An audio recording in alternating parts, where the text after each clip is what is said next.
Good afternoon, Vice President Inday Sara Duterte. Ma'am, kamusta po kayo today?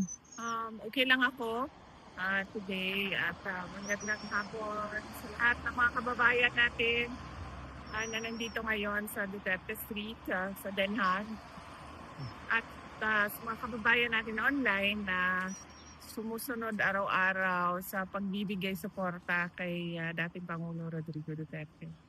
VP Inday, first of all, on behalf of the Filipino community supporting you all over the world, congratulations for winning your case against the impeachment complaint filed against you.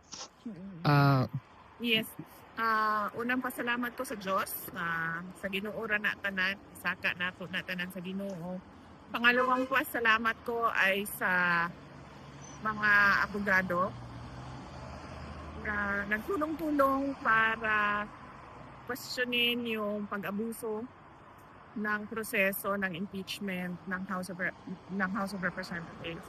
At pangatlo ay yung pasalamat ko sa lahat ng mga kababayan na patuloy na naniniwala at nagtitiwala sa akin. Ma'am, alam ba ni former President na nanalo ka sa kaso mo? Hindi ko binabanggit sa kanya yung mga kabahin sa ako ba? Okay. Hindi ko binabanggit sa kanya na may nag-file ng isang impeachment, second impeachment, third impeachment. Nabanggit ko isang beses kaso hindi ko lang alam kung naintindihan niya na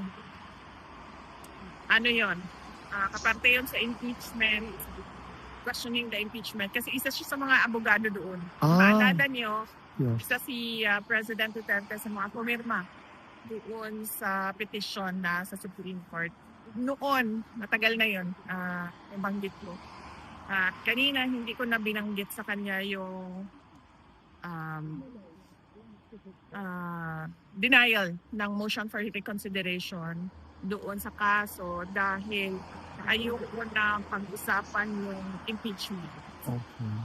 Mas mabuting pag-usapan na yung mga ibang bagay na mas may relevance sa buhay natin at sa bayan kaysa yung sa impeachment. Hindi na lang siguro ako magtanong, ma'am, kasi may follow-up sana ako sa impeachment. Hindi ko binanggit sa kanya. Okay. How about, ma'am, knowing that dismissed with finality naman yung motion for reconsideration, are you prepared for the seemingly obvious effort of your detractors come after February 6 to file another impeachment complaint against you? Yes. Yung mga lawyers, they've been preparing, or they were hired as early as fourth quarter of 2023, the moment that one of the members of the House of Representatives announced that they will file a case against me. At nakumpirma ko yun sa loob ng opisina noon ng speaker noon. Kaya meron na kaagad mga abogado noong panahon na yon. At hanggang ngayon, tutuloy-tuloy pa naman yung mga abogado and legal team. And nung nakaraang taon, bago mag-Christmas break, ay napag-usapan din namin yung paghahanda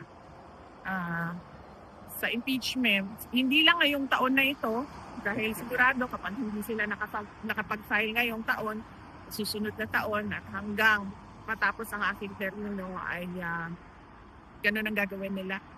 Makafile sila ng kaso, impeachment man o hindi. Okay. Ma'am, may mga question ba kayo, guys? Wala na ba? Walang question? Ma'am, do you have a message na lang sa mga kababayan natin na talagang sobrang nasiyahan, including myself, for this positive development? Hinay-hinay lang sa celebration. Don't drink and drive, mga kababayan. Mag-celebrate kayo, pero celebrate responsibly.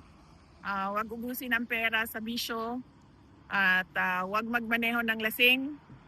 At kung maaari ay dyan na lang kayo sa mga bahay ninyo mag-celebrate or mag-celebrate kayo online. Mas mura yon. Internet lang ang kapital mo. Data lang. VP Inday, mabuhay ka, stay strong. Thank you. We are rooting Maraming for you. salamat sa inyo. Yes. You're welcome, ma'am. Shoutout daw sa Manitoba, Winnipeg. Apa, sir.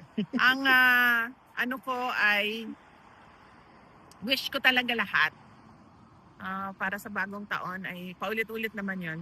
Good health and happiness para sa inyo. Thank you, VP. Bye.